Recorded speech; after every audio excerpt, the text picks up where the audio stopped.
ദൈവം ഇസഹാക്കിനെ അനുഗ്രഹിച്ചു പറയുവാണ്, ആകാശത്തിലെ നക്ഷത്രങ്ങൾ പോലെ നിന്റെ സന്തതികളെ ഞാൻ വർദ്ധിപ്പിക്കും, ഈ ദേശമെല്ലാം അവർക്ക് ഞാൻ നൽകും, നിന്റെ സന്തതിയിലൂടെ ഭൂമിയിലെ ജനതകളെല്ലാം അനുഗ്രഹിക്കപ്പെടും.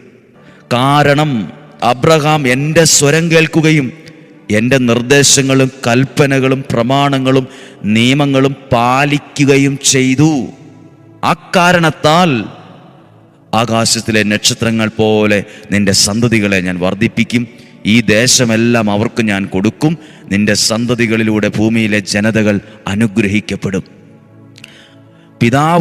പിതാവായ അബ്രഹാം ദൈവത്തിൻ്റെ വചനം കേട്ടപ്പോൾ അതിൻ്റെ അനുഗ്രഹം തലമുറകളിലേക്ക് വന്നത് കണ്ടോ?